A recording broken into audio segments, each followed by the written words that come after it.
Bonjour, cette vidéo s'adresse à des élèves de première spé maths. On va y découvrir le lien entre le produit scalaire et l'orthogonalité.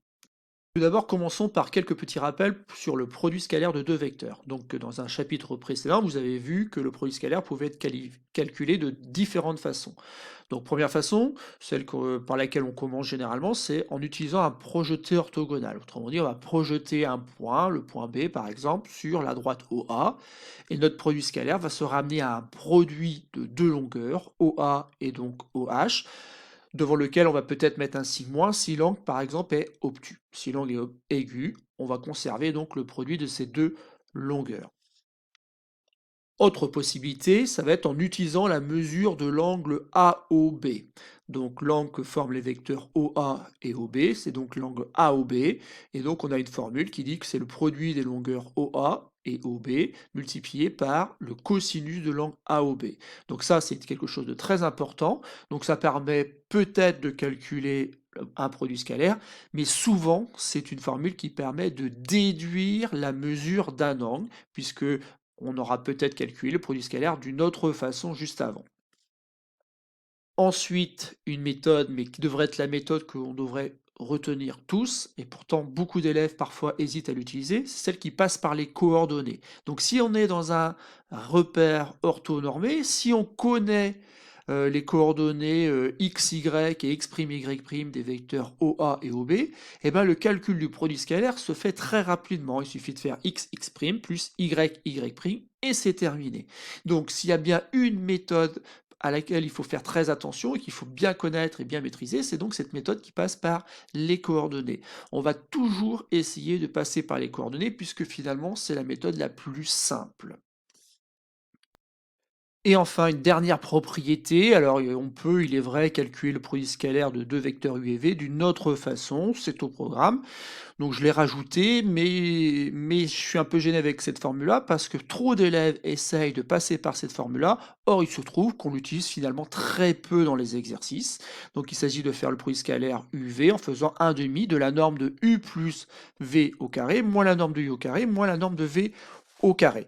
Bon, ce qui pose problème, c'est que pour beaucoup d'élèves, la norme de U plus V au carré, eh ben souvent c'est très mal calculé, il y a une confusion, donc je ne vais pas m'attarder dessus, mais je conseille plutôt d'éviter cette quatrième finalement définition d'un produit scalaire et de se contenter des trois premières, avec notamment celle qui parle des coordonnées dans un repère orthonormé.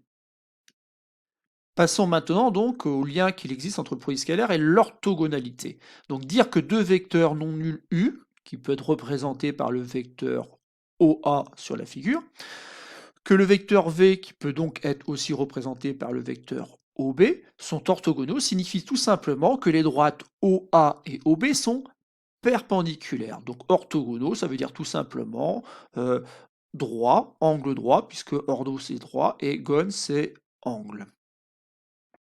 Alors, et puis on note très souvent que le vecteur U est orthogonal. Alors on utilise le même symbole que pour les droites perpendiculaires, sauf qu'ici, il faut le lire, vecteur U est orthogonal au vecteur V. Par convention, le vecteur nul sera orthogonal à tout vecteur. Puis on en arrive donc à la propriété. Pour tout vecteur U et V, dire que U est orthogonal à V équivaut à dire que le produit scalaire UV est égal à 0. Et comment démontre-t-on cette propriété? C'est assez simple, il suffit simplement de supposer que le vecteur U et le vecteur V sont orthogonaux. S'ils sont orthogonaux, par définition, ça veut dire que les droites OA et OB sont perpendiculaires, ou encore que le triangle AOB est rectangle en O. Donc ici, on a un angle droit. Mais si on a un angle droit en radian, ça veut dire que cet angle-là mesure pi sur 2.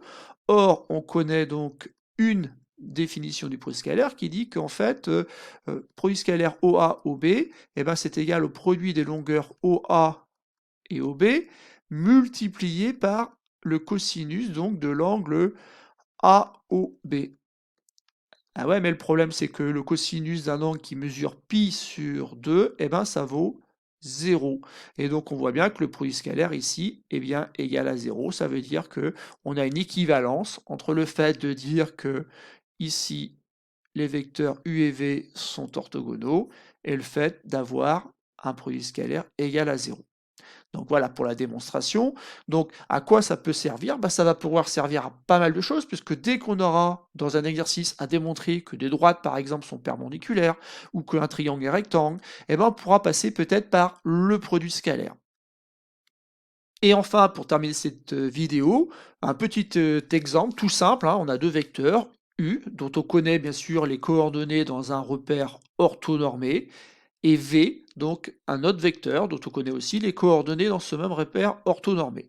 Bon, on va calculer le produit scalaire UV en se servant des coordonnées, donc ça fait moins 6 fois 4 plus 8 fois 3, et donc ça fait donc moins 24 plus 24.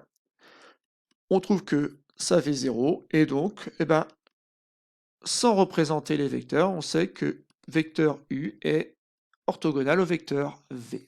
Donc voilà, c'est tout pour cette vidéo. Sur ce dernier exemple, je vous rappelle simplement que c'est valable uniquement dans un repère orthonormé.